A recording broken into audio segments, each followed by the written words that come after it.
Hey guys, I'm Rob Bass, and this is Japan the Otaku Show's podcast about anime. The Anime Matrix this is our first one. It's a big deal. I want to explain who we have on the show. As one of our guests had just said, that we have Pop Culture Network superstar Suine Hallock. Suine Hallock, thank you for being on. Thanks for having me. I don't know about superstar, but well, he's a bright, shiny star of a type. Curtain jerker. Yeah, we're all curtain jerkers to the pop culture. Well, thanks for being here. Thanks for having me. As he drinks a beverage. Coffee. Coffee, yeah, it's too early in the morning. Next, we have, this guy has helped out Master Universe Chronicles. He's, you see him on the site a lot. His name on the site is Netlex. He's got that odd time schedule because it's probably like bed-by time for him right now. Pretty much. You want to thank Netlex, or what do you want to be called? You want to be called Netlex? You want to be called Alex? How do you want to be called on this? Either works for me. Well, we can go for Lex for a nice medium. All right, let's confuse people. So we got yes. So Netlex all the way from Shizuoka in Japan. And he's been helping me out a lot. We're starting the Japan the Otaku Show. He's been sending me video and photos of. I pretty much whip him and I send him places to go Japanese, go get it. You know, like, Lashing of the Beast, yes. But it helps out. It gets him more known and getting seen. It's really cool. He's been part of the Pop Culture. How long have you been on the Pop Culture Network site? Actually, funny enough, it was I think when last time you were in Japan, which was end of last year. I had just jumped on the site. And I saw some of the stuff you posted, about Shizuoka and Tokyo and all that. So that's right. Funny timing. Yeah, that was funny. I had just left, and you had just joined or something like that. And we went to Shizuoka, so it wasn't like we weren't there. Couldn't hung out and got some. Yeah, there you were standing in front of the big Gundam, and I'm like, destiny, I suppose. It's in the night. It's like Excelsior Cafe. Now we have one last person on the podcast. Now the reason why this person's on A, it's my show. I can do what I want. B, she's my wife, and she puts up with me all the time. C, she speaks Japanese pretty damn well, and she's a huge anime nut. She's also a big video game nut, so like Final Fantasy VII, things like that. Anything that's like Japanese related, she knows pretty good. And that's my lovely wife, Crystal Bass. Crystal, thanks for being on. Hi, thanks for having me on. Yay! And as just a little side note, the reason why it's so quiet in my household is because the baby is sleeping with my wife. So not only is she doing a podcast, she's multitasking by having the baby sleep on her lap. Wow. Wow, so, Supergirl. Yeah, someone has to do it because I couldn't do it. Alright, well today, this is the Anime Matrix. If you don't know what anime is, just stop listening to this right now. Just turn it off, walk away. You should be smacked. You should kill yourself, personally. Anime, Japanese animation. This is what we're talking about every week, once a month. Sorry, I shouldn't say every week because that's a lot. Every month we're going to grab an anime, be it a movie or a series or whatever have you, and we're going to talk about it. This week we decided to go with the letter A, which is not going to do anything in order. I just figured this is one of my favorites, and Suine and Net, you never actually saw this before until I mentioned it, right? No, I hadn't. Yeah, that's right, yeah. Never heard of Air Master before. I figured it was a really cool way to get going and throw Air Master out there now. Which one of you guys want to just tell a little brief history about Air Master after watching it and after I sent you all that stuff to do the research with? Who wants to take what? I guess I can go ahead and give what limited background I have, and then I guess whatever I don't mention, Suine, if you want to throw in there, yeah. Go ahead. But basically, like all anime, it's derived from a manga series. In this case, it was published in a magazine called Young Animal. Very Japanese-sounding manga name. It falls under the seinen category, which is kind of aimed at men between 20 and 30, even sometimes men in their 40s. And basically, it's almost kind of a mashup parody of the whole fighting genre. It went for about 27 episodes, the anime did. DVDs, as far as America, there were about 4 of them released back in 2006. I think Genion, the company that had licensed it, went under, so they weren't able to finish publishing it. So that's just kind of a quick little background there, yeah. Cool. Suine, you want to give a breakdown of the story itself? Sure. It followed, it's of course about the girl, forgive my pronunciation if I screw this up, Maki Aikawa. All right, good job. Perfect. Perfect. Thanks. She's this, kind of enigmatic teen girl who gets her name, Air Master, from almost literally being able to fly because she trained as a gymnast through her youth. Takes place in Tokyo with lots of fighters bringing all styles of combat, like martial arts, boxing, and lucha libre pro wrestling. That guy was funny. Let's see. The first half of the show seemed to largely be character development, where we meet Maki-chan and her friends and family members and recurring opponents, and then the second half is the Fukamichi rankings based street fighting tournament run by the guy just known as Fukamichi, and a lot of the earlier fighters we met come back and that kind of thing, and face off in some pretty sick showdowns. So yeah, that's about the synopsis of the story altogether without spoiling anything. Well, we're definitely going to try to spoil this a bit, so guys, if you haven't seen it, you can find it pretty much everywhere. YouTube, there's torrent sites. It was released on DVD. I'm not too sure if Netflix has it. I didn't bother to look because I've owned it for a long time. So go out there and find it. You'll definitely enjoy it. So we're going to start off with talking about the idea of the show. Like Lex was saying, it is a parody show, and in terms of it's a genre base, and once you watch the show, you automatically start feeling just like every other real anime that has anybody fighting each other that it's Dragon Ball. You sit there watching it's without the power ups. You know what I'm saying? You're watching these people, as Maki learns from people, she gets stronger. It's just like Goku's, and you see these relevant you see in the show you're gonna see a very diverse group of people.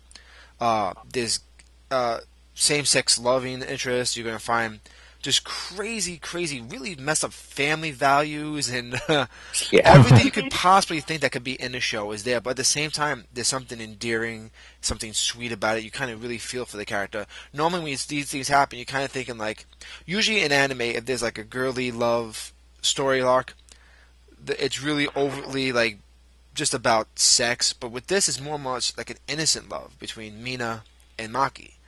It's very simple, but yet it's endearing. You kind of root for them to be together at the same time.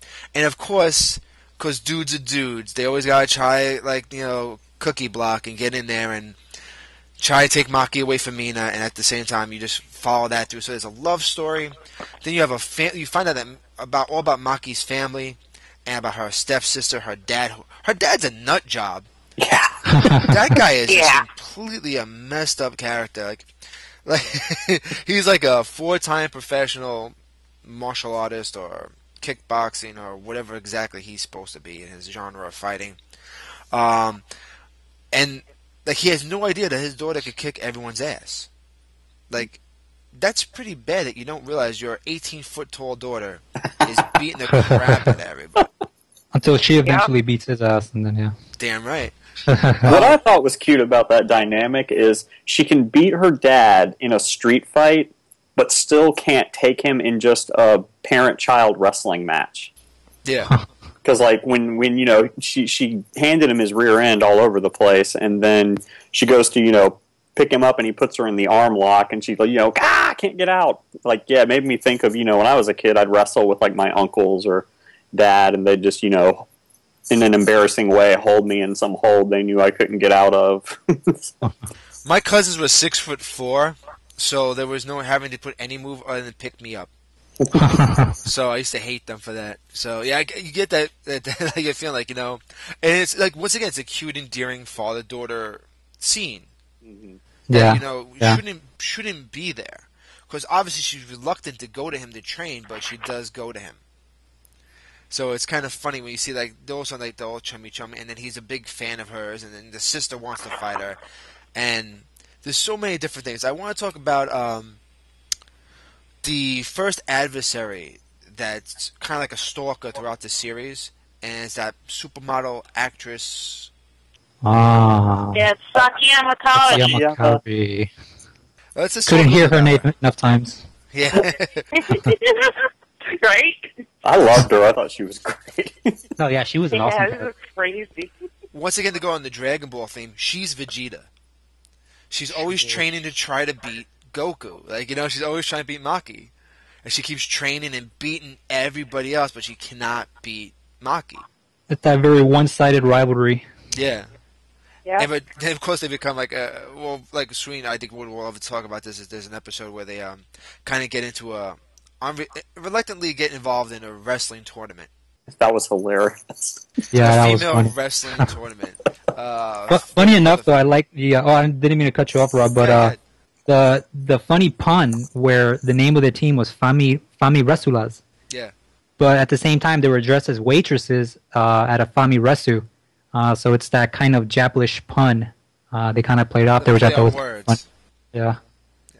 That's very funny. Also, I like the name of the company is actually kind of almost based like All Japan Pro Wrestling, because All Japan Women's Wrestling is the same kind of. That's a reference to that. You have like I love the characters that come involved, and like automatically your background characters like Sakiyama is like gets into the ring and wants to fight. She's talking. Of course, she's got the mouthpiece. She's the mouth of the South, and she's talking trash. And of course, the first opponent she fights is people she lost to beforehand, and of course they would meet in a wrestling match, not in the street somewhere, just in a wrestling match behind masks. So you got this crazy dynamics. We should introduce the show to Dirt. He might like that part. Yeah, chicks with masks. That if he liked that, that'd be kind of scary. Yeah, when he's got the whole lucha mask thing going on. So. For this reasons, a long time ago, Dirt found the Ark of the Covenant. I see. And he stared directly at it. And it turns out what was inside was a bunch of wrestling masks. So The truth is revealed at last. there you go. It was a crazy time in his life, you know.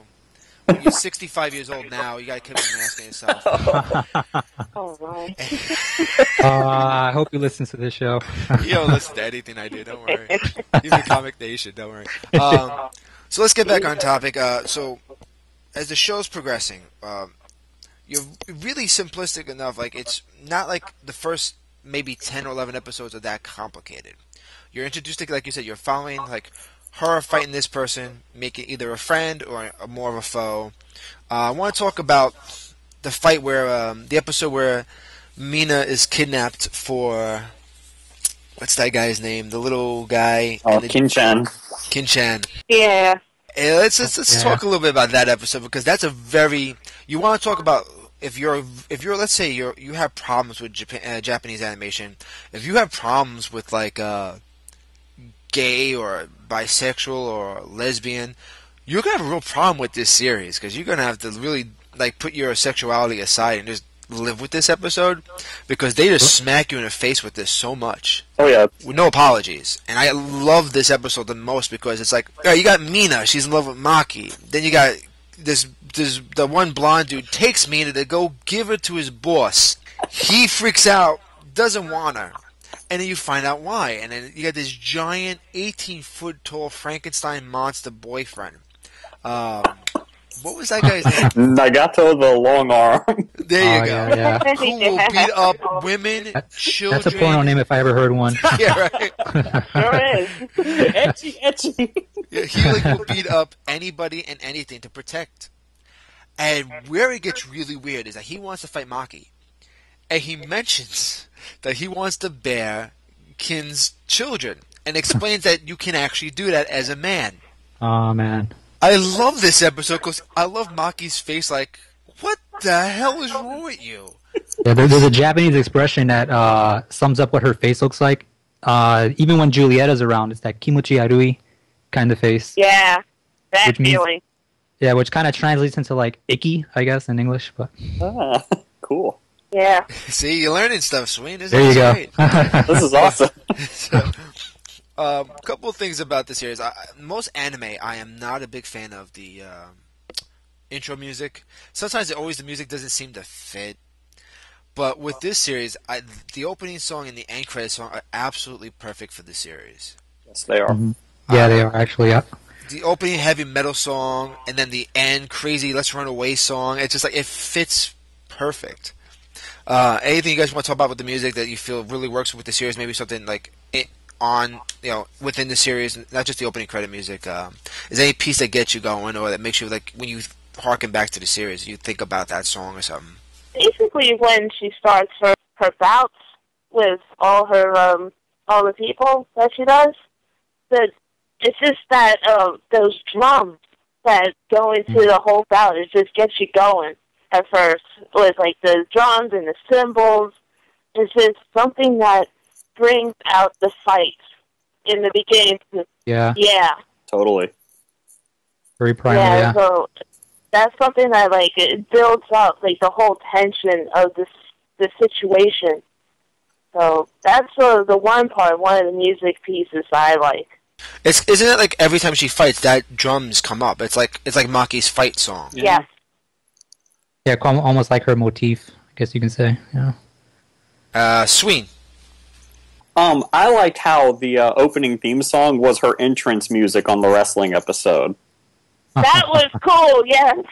Because, I could hear that actually being somebody's entrance music. Maybe not on, the big stage, but, somewhere in, not in WWE, I meant, but, in, somewhere in Japan or maybe in India or something. That would be sweet. And also they come out just as waitresses carrying, what are the little trays to the ring. I love that. Of course, Maki's in a mask, which makes no sense because the girl says you have to wear a mask because you're going to be me, but yet then she manages them. Yeah. So it kind of defeats the purpose. Like, that girl's a complete idiot. Hey, Netflix, go ahead. Yeah, what brings to mind is the Ultimate Warrior's entrance music. When you mentioned that, about that being her entrance song to the wrestling match, like it's got that heavy drum. Yeah. She's dun, very dun, calm. dun, dun. Yeah. That was cool. But even the whole ending part, the combination of the music and the animation with them all running, the animation was really well done with that running sequence at the end. Oh gosh, yes. Like watching that, yeah. Wasn't Excel Saga having that crazy fast-paced music where everyone's running all the time? It was Excel Saga too, has the exact same thing. That always made me, when I saw Excel Saga first, and then I saw this, I'm like, is this the same animators? They're just like people running through the end credits, like, chaotically. Well, this one, the show was done by Toei, wasn't it? Animation Studio. Right. Now, I'm not too sure who did Excel Saga. That's going to be an episode for a later show, because I'm going to definitely make you guys watch that. Like, every time the end credits come up, you actually don't mind watching it, because the song's kind of catchy. And it's funny watching the characters run, and, like, it's just a unique song. Yeah. Not many animes have very good music, especially end credits. If you watch Bleach at all, oh god, half that music on Bleach sucks. The end credit songs, it's like I think some Japanese animes go, okay, we got this great episode, there's a lot of fighting. Can we get a love song that's so inappropriate to be the end credits? There's no love in the episode, but I want the end credits to have a love song. Okay. Looks like we won't be watching that show anytime soon. No. Well, if we did Bleach... Oh man, it'd take 10 years to get through it. Yeah. It's like doing, like, I want to handle Bleach, but we'd have to set ground rules, like episode what to what, You can't just, like... That's why I like doing Air Master, like we do Cowboy Bebop. It's so many episodes, you get it done. Yeah. We could probably do, like, story arcs, if anything, like focus on that or something like that. What we have to do with Dragon Ball, you couldn't just do all Dragon Ball in one episode. You'd have to go and do, like, The like whole the podcast. Ginyu Saga or this saga. Yeah, just pick it and then come back every so often to it. Let's talk about Maki's friends. Now, who wants to give me a breakdown of all her friends and the relationships or what they represent in the series? Because there's a couple... She has really 4 good friends. 1 is her girlfriend, 2 are just typicals, and then you got the little tiny creepy child. Hi, Rengi. Who wants to talk about the characters? Let's start from, let's talk about Mina. So who wants to go first? Mina, oh Mina. Where to start? So if you could describe Mina in 10 words or less... I'm not going to say one word because that I start thinking of numbers and measurements right off the bat. 41. Blood type, zodiac sign, Has enormously large breasts. If you ever see most anime, there's always one character, or at least one character whose breasts are normally very large. Mina's that character. Mina's got the black hair. She's always in her purple outfit and her giant boobs. It's not like she's showing them off, though. She's completely covered. Mm-hmm. And that makes it that much worse. So I have to say that the episode where she did the Queen of the Beach contest thing, best cow imitation ever. That was her talent portion, right? Like she could mimic a cow. She mooed like a cow. Yes. And she won, so... And she won. Got talent, I guess. It's classy. But yeah, Alright, she's that very, she's kind of the naive, I guess, innocent character, which I guess is kind of a, archetype trope within anime. But, obviously the funny twist was that, she had that kind of, what do I say it, reverse sex kind of, love interest there, which I don't know if it was necessarily unrequited or not. And that's one thing interested to get your guys' perspective on that.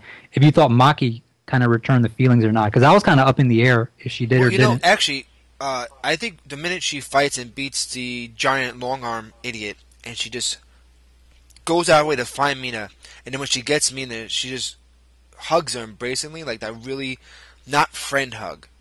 Mm-hmm. She was willing to beat the crap out of all these dudes for Mina. This is not a friend.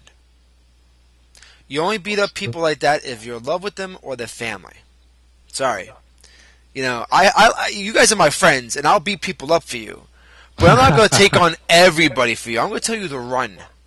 Eventually, we're not going to beat up everybody. And she beat up everybody. She went out of her way to find her, to save her. And then eventually they do sleep in bed together near the ends of the episodes, and they're together. So definitely I believe that Maki, maybe at first was hesitant because of... Maybe not so much sexuality-wise, but maybe because she wants to be this fighter. And, if you ever watch sports, like Emmitt Smith, the running back from the Cowboys, he wouldn't have sex when he was playing football because it ruined his perspective of playing football. He wouldn't do nothing. Maybe Maki's got a similar idea while she's going to do the street fight and become this fighter. Maybe she doesn't want to be close to anybody. Maybe at first she's kind of hesitant, but then giant 85 double G boobs smack you in the face and you fall in love. Because that's the only way you should fall in love. There you go. It happens. I made the show classy. What I loved was that her breasts were a source of humor rather than fan service. Yeah. I mean, most of the time they do it as a joke, but they do it to be, like, very perverted. And, like, normally if you see, like, in Bleach or in Dragon Ball where boobs appear, like, everyone's nose splats out blood and overtly the top, and they all just hound over her. That does happen in the background, but not with the main characters, which is very different for a change in anime. Well, Mina, touching on what Netflix said, she had this innocence to her that she was just pure emotion, that she knew what she wanted, and that was it. But also she had an innocence to her as well that you could kind of, I'm not saying relate to, but you can admire it in a way. Like living your life that innocently. Yes. That it's just something that was just honest in her, Nothing that was a hidden quality, but she definitely loved Maki, you knew that. But also with that pep talk that Maki gave her before the beauty contest, it was something that awoke in something in her that she didn't know was there. I admire that part too. Because she just wanted to be the best she could be because Maki was the best.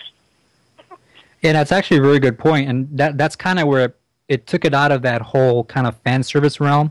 Like you're like, oh, you got two chicks like each other, like that's really hot. But it kind of took it out of that area, and it kind of made it more of a what's the word? Kind of more emotional, like realistic, A real love story, and not just Right. sexual. Not like you're watching a hentai or something. Like you're really watching a story.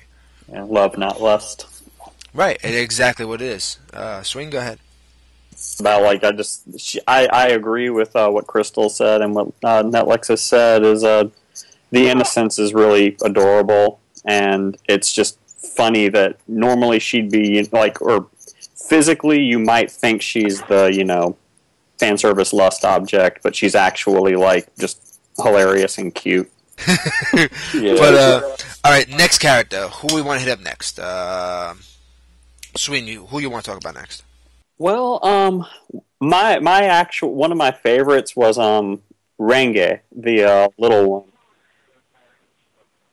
Yeah, she was a trip. Of course, everybody who knows anything about me knows I love cats, and and what was it, like the second or third episode? She gets the kitten that she names Kisaku, which Kisaku, I think she said translates into masterpiece.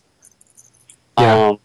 She, I love the little cloak she wears where she's sewn in part for her cat. That's just hilarious. But I love that she's actually. It's kind of like the opposite of Maki in the way. She's supposed to be, around 16 herself, but she's like 2 feet tall. Yeah, she's the little deformed child of. It was like Danny DeVito and Rhea Perlman's actual kid. But like that's been like I guess I identify. I've always been short for my age. Like I didn't crack 5 feet until I was like 13. So we find out she's a triplet. That was pretty interesting too. Yeah, it was. It's like, wow, there's 3 of these screaming little crazy girls. And one thing about the character is that she's always hungry. She can never stop eating. That's another like traditional anime archetype. Yeah. Ever hungry child. You always got one of those, yeah. Like I don't really like. There's so many things you have to learn when you watch an anime. Like the little cliches like the big sweat balls, the bloody noses, whatever else. But there's also like other things. Like the old guy is usually a pervert. The old man is always a pervert in the cartoon. Yeah. The child or the once again in that relation to Dragon Ball is Goku was the same age as like Bulma, but he was like 2 feet tall in Dragon Ball. Like he didn't sprout into Dragon Ball Z. Everyone thought he was a child. The Bulma treated him like a child, but then he found out I'm this many. She's like, "Wait, you're older than me?" And Krillin was like, "How can you be older than me? You're like an idiot, and you're tiny, like, And they picked on each other for being short and always hungry. And so when you see this character, she's the same age as her friends. They go to the same school, but she's not like them at all. That's another Dragon Ball reference. You can just it's another archetype of anime. The little tiny kid that's actually older than it appears, but yet creepy. Then there was the whole, yeah. Yeah, go ahead. No, I was gonna say there was a side thing with her having psychic powers. I was just going there, so that's why. Yeah. I thought that was cool. It gave her more meaning than she had before, than always being hungry for food and making Sakayama always buy her stuff. Yeah. Yeah. I like how she got possessed by her dead dog, Pochina or something. Yeah. So when she snipped stuff out, that was funny. And you don't believe her powers actually work, and they actually do work. Yeah. So that's another creepy thing. They don't really explain exactly how she has these powers in the series. I don't think it's that significant because she's a backup character. She just has them. They need to find a way for the girls to always find Maki. So it's like, you know what? The creepy little kid's going to find them. Yeah. She's psychic. Now, have any of you guys read the manga at all? We actually, I have all the torrents, and the torrents I gotten were completely in Japanese. So I cannot read them. Personally, but I might be able to half read them. well, Crystal. Yeah, I wonder if the manga goes into it a lot more with the characters and their abilities and that kind of stuff. Well, that's something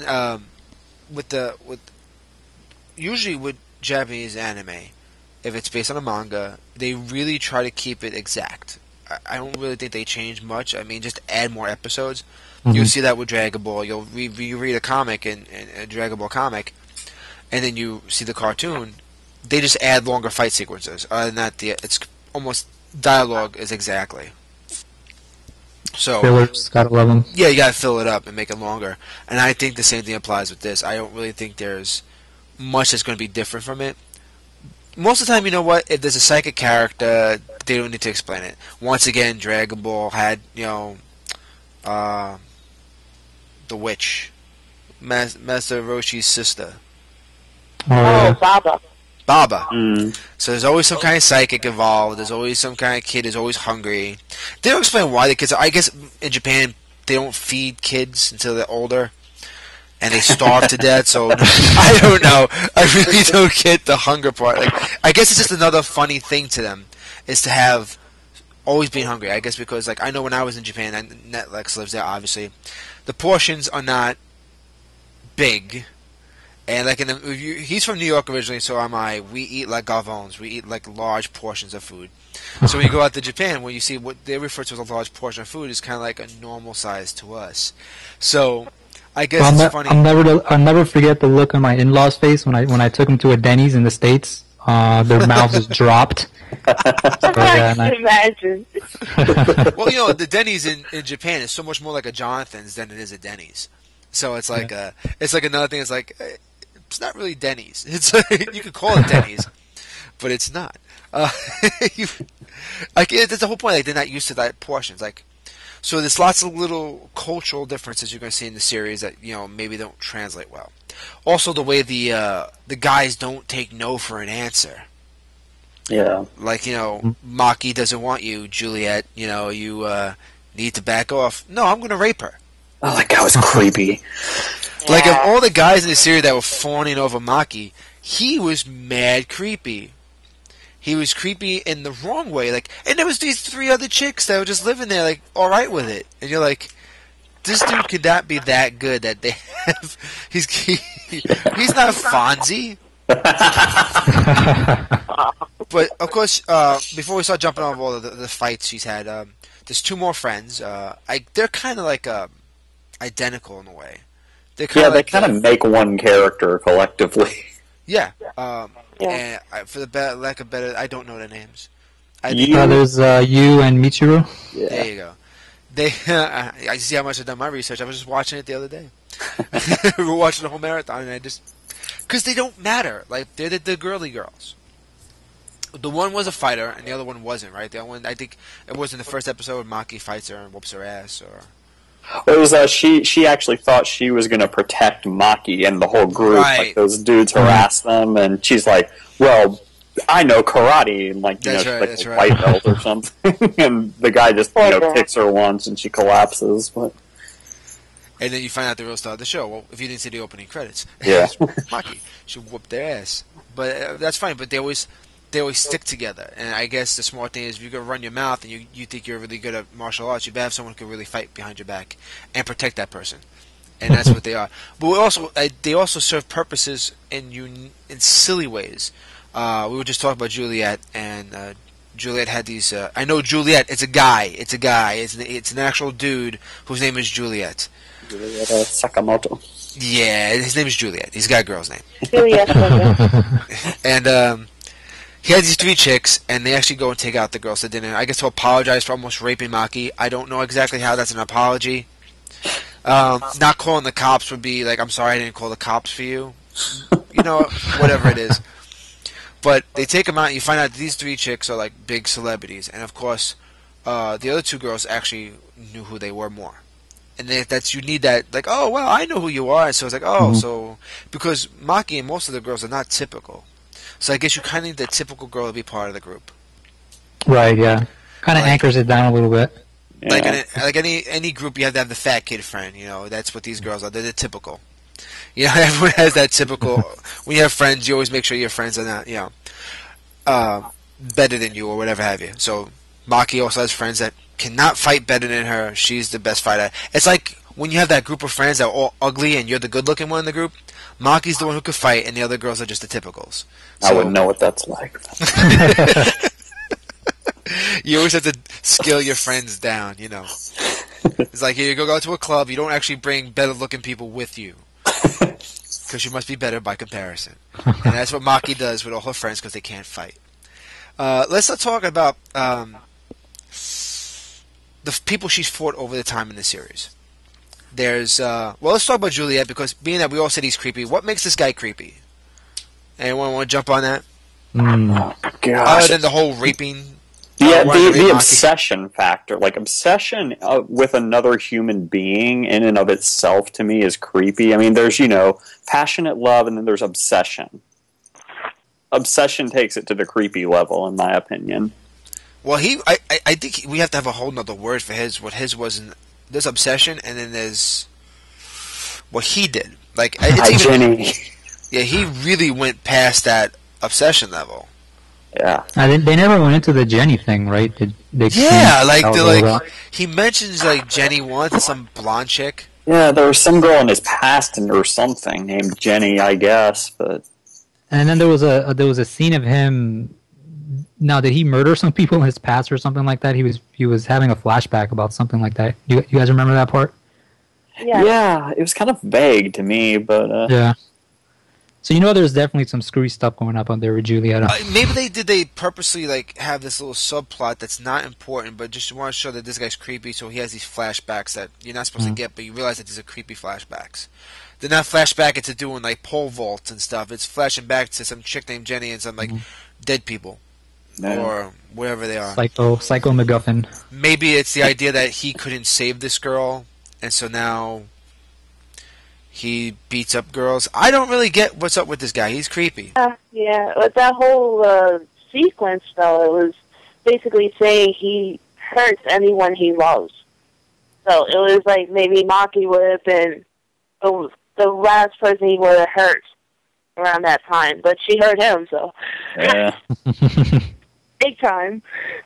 Especially in that penultimate episode where she kneed him right in the junk.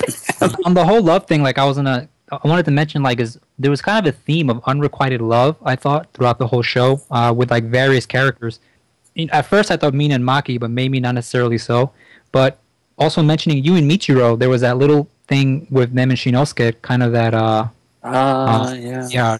Yeah. And then Julieta, obviously with Julieta and Maki, and then Reiichi and Mina, and also between Shinosuke and Maki. So that was kind of a running theme, I found. Oh, yeah, Shinosuke, that's the one with the stick. Yeah. You gotta talk about that idiot. Because that's one of the first characters you meet, really. He's early in the series. He wants to be this great fighter himself, and he falls madly in love with Maki. And he's another idiot character, but he's that typical, he's like a typical anime Japanese man. He's got the suit. He's really the goody two shoes. Yes, exactly. Also, even the kind of expressions he uses in Japanese are like very, very formal. So he's that really like prim and proper kind of guy. Yeah. That's something I would like you guys to maybe shed a little light on for the people who don't get like the proper respect factors compared to like how, let's say, Juliet would talk to people as opposed to other people. Like there's a difference in dialogue. Maybe you guys could just like the people listen to this podcast maybe don't quite get it. Maybe you guys can give a little. Oh, like honorifics. Yeah, the honorific stuff. You want to throw it out there, explaining it within this. Well, maybe Crystal Sensei can explain it better than I can. I could try. There's 3 levels somewhat of politeness. There's the super polite, the regular normal version, and then there's the crude way, I guess they would say. Like how you speak to your friends and family, things like that. So how Shinosuke was speaking was more of a polite way. That he would always up the ante every time he would speak to someone. He would, the politeness factor is to make someone feel more, like to lower yourself more in the other person's presence.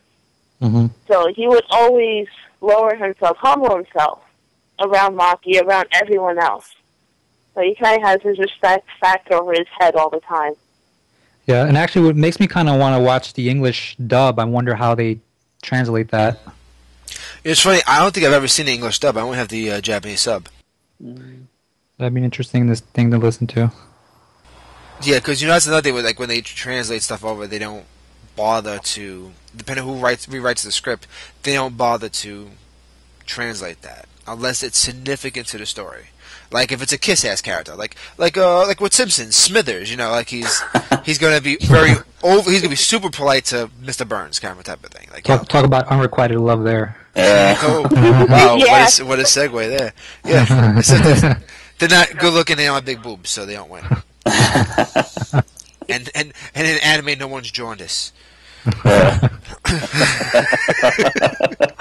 Pretty much, Crystal, can you give an example of a difference between super polite and like crude way of speaking in Japanese? Just say like a phrase, like you want to say hello to me in Japanese. You want to say it in a super polite way, and then the crude way. Cool thing, like maybe adding desu at the end of sentences. So Shinosuke did a lot of that. That's kind of very more kind of formal, polite style. I don't know if you would agree, Crystal. Yeah. Did he ever say gozaimasu? I'm not sure. Well, he definitely used the mas form a lot. Like that's one thing I noticed when he was talking, which is kind of very, very formal, especially when you're talking to like friends and stuff. Yeah, that's the weird thing in Japanese. Like, if you use the mas form, that's like the safe way of speaking to everybody, like especially strangers. So when you speak to your friends that way, it's kind of weird. Yeah. But, so that's kind of what set his character apart. so, right, like to say to eat, you say tabemas as a regular way of speaking to just anybody. But when you say to, if it's a father talking to a child, you say taberu, which is the plain form. And the high form is meishiagaru, I think. Is that right, Netflix? You know? Yeah. That's like the really, really super, like, respectful, polite form.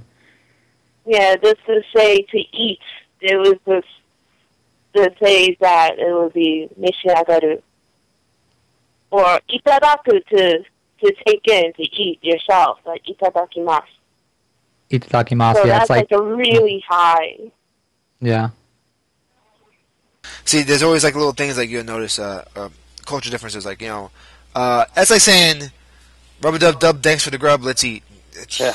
Pretty much, yeah. Yeah, pretty much. It's like, you're not really saying a prayer, but you're blessing your food and you're going to devour it.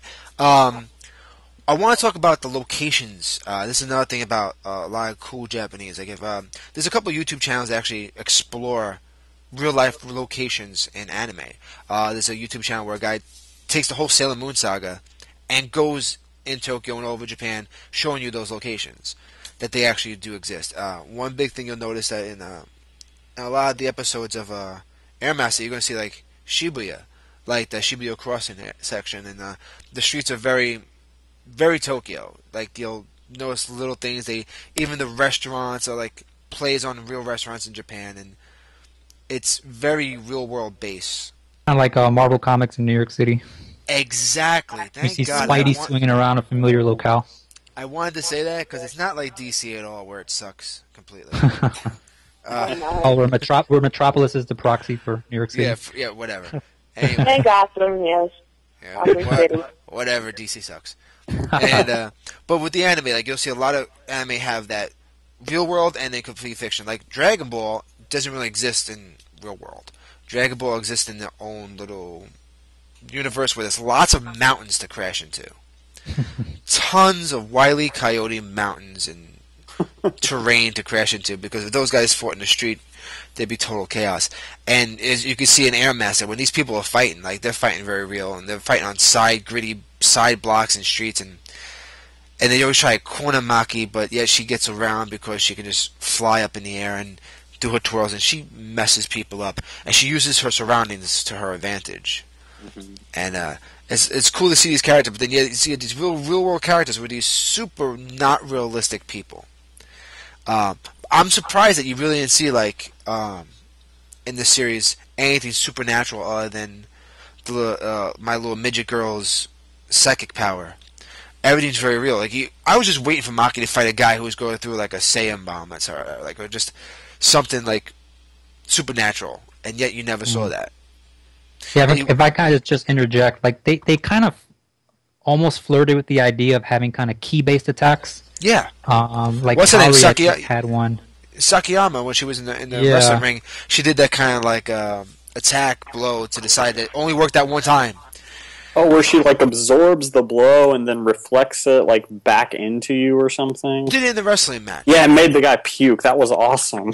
Right, that guy was a chick. Girl, very ugly chick, but it was a chick. Yeah, but it worked. And like the little girl was like, "Can you show me that?" And she's like, "I probably could never do it again. I was surprised it worked that one time." So like you can see, like they have that. They do flirt. You're right. They flirt with it, but it doesn't happen. Mm-hmm. It's like the idea of using your surroundings is like sensing yourself. Like Maki's freedom and not being afraid of flying around. She's fighting this one dude. He's just spinning her around in the air, about ready to throw her against the wall. And she just closes her eye, enjoys it, and then just takes the guy into a wall, reverses the whole move, and you can see like that sureness of who she is. And she doesn't need anything fancy. Like some guys have weapons. Like what's that guy again? The little formal. Yeah, he's got to use a stick, and he gets his butt hands by a guy with a fist. How do you lose a fight when you have a weapon? Like, don't. And then the kid with the bicycle. He fights on a bicycle. Really? That was actually kind of neat. That was that. Yeah, I thought that was kind of cool, actually. What was that kid's name again? Richie. Yeah. Reichi? Yeah. That was Tsukio's buddy. Yeah. Useless. And Tsukio were pals. He can't fight unless he's on a bicycle? Really? I guess we all got our gimmicks. I can't fight without, a rocket launcher. But it was kind of neat how he would just smack you in the face with the bike. You're like, oh my god, he didn't see that coming. You know? Yeah, when he first smacked what's his face with the bike, I was like, whoa, this is a show to watch. Yeah. Okay, that's another thing about this series. Like, now that you've seen it, I guess obviously you kind of guys dig on it. When did you really, like, after watching the episode, when did you say, you know what, I like this? Like, how far into the series did you get before you realized that you wanted to see the end? Well, I'll admit, right off, in the beginning, I was kind of hesitant whether I would like to show or not. It's probably something I wouldn't have normally picked, but just, I think, each episode, each fight just got more and more intense, and it just kind of kept building up. And also just each character was so unique. So, the thing with Reichi, fighting on the bike, Shinosuke has his stick, so, as each episode went on, it just kind of more and more surprises kept coming on, so it kept building on itself, so I thought that was pretty good in that respect. Sweet? I think by the end of the first episode, actually, I was like, okay, this is going to work out great, because at first, earlier in the episode, I was a little concerned because I really don't dig on, male-on-female violence. And so when that first guy kicked Yu and she just crumbles, I was kind of like, oh, I hope we're not headed for a whole lot of that. But then Lucha Master shows up, and we actually have an even fight, between him and Maki-chan. That I was like, okay, I like this a lot better. I respect that. I understand it, but being that this is anime, it's not real. It's a fictional world where a chick like Maki, if she's allowed to beat up guys, it should unfortunately be vice versa, as long as they're on equal playing fields. Yeah, but you don't always get guys like that. There's always that jerk, and then, of course, that jerk who's going to beat up a chick for no reason needs to get a worse beating. Yeah, and that's what made me change my mind. Okay, Maki turns around and totally, just, okay, now it's even. I was afraid of just, random violence like that, and I'm just, whoa. But, yeah, it turned out to be awesome. Yeah, I'd say a good catchphrase for this show would be, never getting your ass beat by a girl has ever looked so hot. That is a great catch line. Crystal, how far into the series before you really just kind of got into it? Well, it was pretty much the same as Suine. When I saw the first episode, it got me hooked because it was basically how she just came out and busted out all those moves on the guys, and it was just something else. And the character development too. In one episode, they basically showed the crybaby. They showed the one. Right off the bat, they showed that Nina liked Maki as well, but also would stand by her side all the time. And the two girls, they were there. They were doing something like Street Fighter. I forgot what it was in the beginning. Some fighting game that they were doing, but they were competitive as well. Mm-hmm.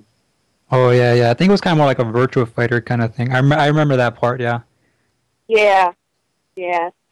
But basically how everything was sewn together for the whole episode, I thought it was pretty much a hook for me. So I wanted to see the second one and the third.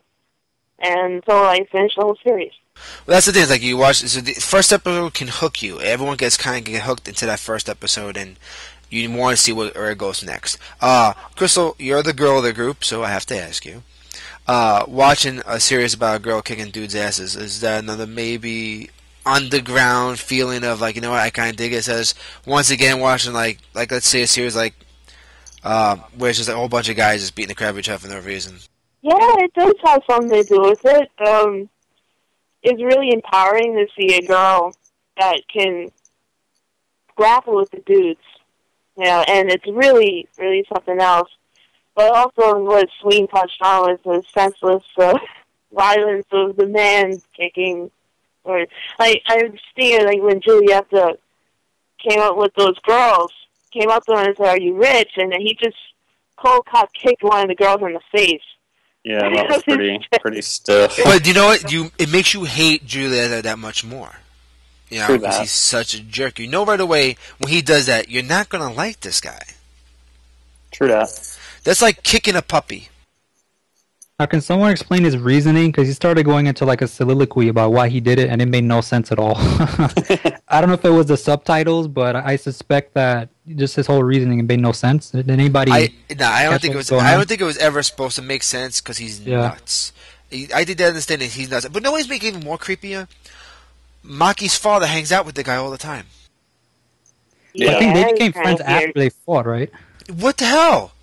This guy almost raped your daughter, kicks women in the face, and you're hanging out with him? Oh, and then he leaves Maki with him unconscious. Yes! What was that? Once again, it's proven he's not the father of the year. Well, he did have her pretty young, so it wasn't like they had a real bonding father-daughter relationship. Well, he actually says that, like when they, so you're Maki's father. He's like, yeah, I had her when I was 15. I didn't know what I was doing. I didn't really care, kind of a thing. He's like, wow, really? Wonderful. But at the end of the year, he starts being like a dad to her, and you're like, that really gets weird. But he still does stupid stuff like leave him alone with the rapist. Yeah. While she's unconscious. Yeah, or she's in the bath or something. Oh, but you know what? Like you say, he's not the father of the year, but he has a second kid, and like, he didn't care about the kid either. Like, when they're at the wrestling match, he's like, "Oh, Dad, you here?" He's like, "Oh, crap, I don't want to know when I'm here to watch wrestling." Yes, I am. It's like, you're a jerk. So let's take it that Maki's got a really messed up family life. Her mother probably was no better. When you see the flashbacks about the mom, she was pretty hard on her. Yeah, she was one of those, like, workaholic parent, like, work her kid into the ground, like parents of child actors and stuff like that who are... Like those beauty pageant kid. Yeah, those kind of things. If you don't stick the landing, you suck, and you should might as well give up on life and kill yourself, kind of thing. She was really... But yet, then she feels for that. Like, it helps make her who she is, and she respects that. Yeah, that's kind of like what it is in Japanese culture, that even if you're like you cut fur or something like that, you have to be the best at it, whatever you do. So I guess the mother is, it's typical Japanese culture in a way that you have to be the best. You're going to be a gymnast, you have to be the damn best gymnast that you can be.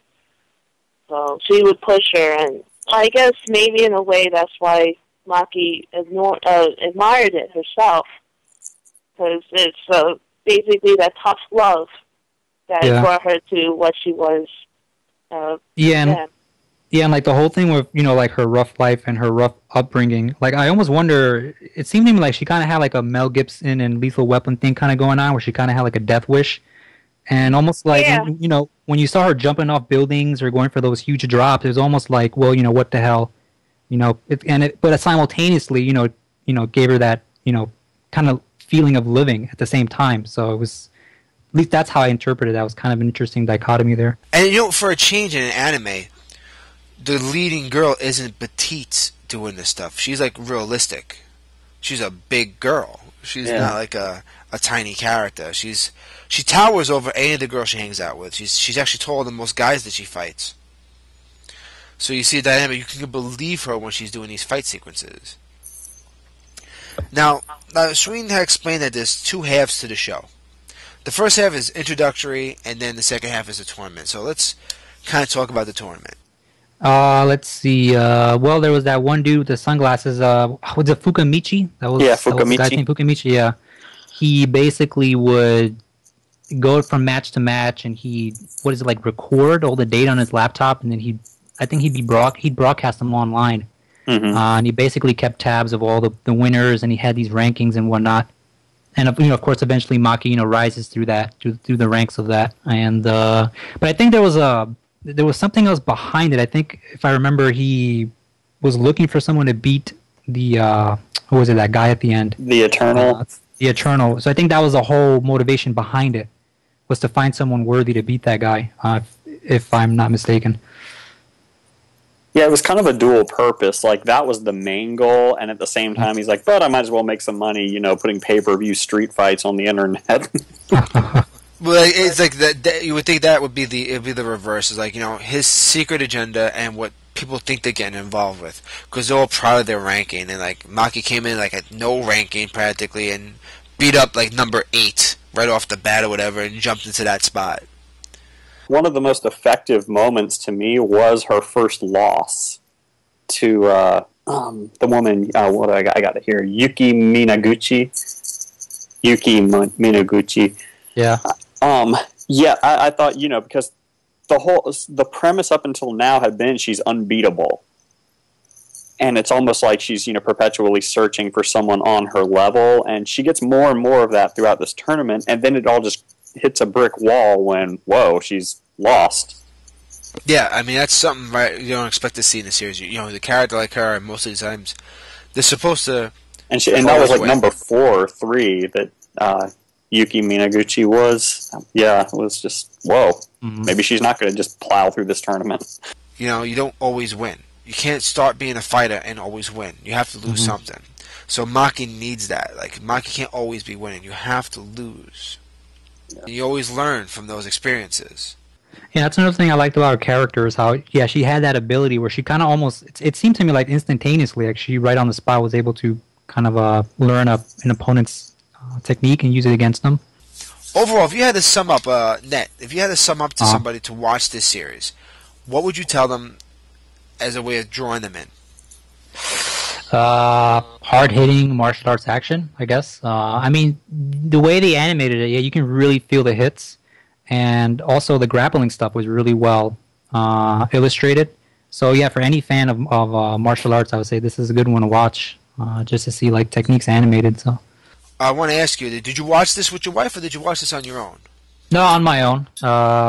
She's not a huge anime fan. But actually, funny enough, when I was watching it, I actually found it on this website, and it had French subtitles. So I kind of went more into it just listening to the Japanese.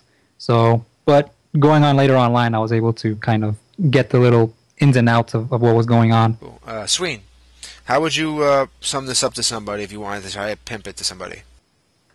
I'd say, as somebody who normally isn't I like it enough, but I'm not normally into the fighting genre, I would say, hey, this is something out of my genre that I actually really dug because of the, awesome violent fights as well as the humor involved. Like, I'd love it when, even though he was a creepy character, when Julieta would, say something almost funny that would throw Maki off her game, and she's just like, oh, what? And that he takes that, those kinds of moments crack me up.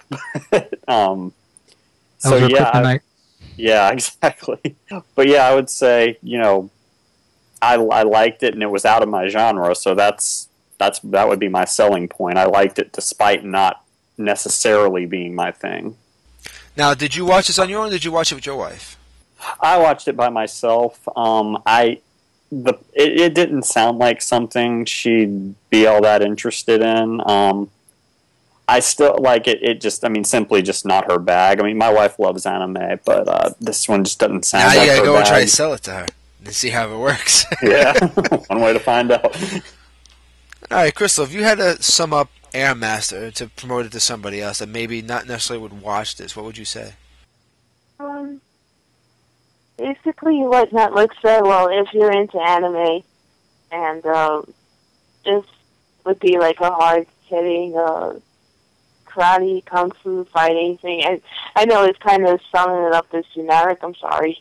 But yeah, it's basically, if you want to see women be empowered and Jesus just grapple with the guys, then this is for you. Also, the animation is beautiful. They show actual places in Japan that is just fantastic. The animation is really beautiful, I thought, too. So, and traditional drawing, which is like what you nowadays we're missing a lot of that, even in anime. We're losing a lot of that traditional drawing. Yeah, usually it's mostly computers now, yes, so to have hand-drawn, it's just beautiful. On a scale of 1 to 10, where are we rating this series, guys? 10 being best, 1 being complete crap. Netflix? I'd probably give this one maybe 7. Suine? 7.5. Crystal? Yeah, it's 1.5. 7.5, huh? And I will agree with you in that 7.5 range. This is a good, solid, that's a solid number for an anime. What I want to do is, if we're going to suggest a series, even if we don't like it, we need to be honest. We need to talk about it, and I like the idea of rating it. 7.5 out of a 10 is a pretty strong number. Reason why, it's got a couple things. A leading female that you can get behind. Backup characters that are interesting. It has great music. It's a short series. You will not spend the rest of your life trying to play catch-up. Especially in America, with Bleach and series like Dragon Ball. 400-something episodes of Dragon Ball. 300, almost like 300 episodes of Bleach, right? It's like, you can't, if you're a fan and you want to get into something, when do you have time? Half-hour shows, and there's 300 episodes you can't get behind. Airmaster, 27 episodes, you're behind it, you're done, bam, you can go on to something next. Okay, guys. This was the Anime Matrix first podcast. We went off a little bit long. We'll try to gear this a little bit. Once we get going into the series and know what we're doing, we'll try to ground it a little bit. And I want to thank you guys. And this is, of course, like any other podcast, for the people who are not my wife. You guys can promote anything you're doing with any other site. Suine, obviously, you should go first. Well, I would like to promote Pop Culture Network as a whole. We have a lot of great stuff going on over there. Radical Retro Turtles Toy Talk. Even though you haven't done too many new episodes, you've done one recently, you've done so many, and if you're a fan of anime, you gotta be a fan of the Turtles. You have to listen to it. Go watch Suine's show. It's stellar.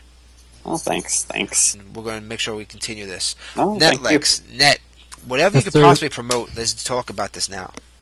Nothing really. I guess you can check out the trading post on the Pop Culture Networks. Every now and then I'll post stuff from Japan, like toys or mangas and stuff like that. So, if there's anything you guys are interested in, let me know. So, because the Anime Matrix is a web, it exists, and we need to keep this going. And I want to thank Crystal Base, my loving wife. I want to thank Suine Hallock and Netflix. And until next time, thank you for listening.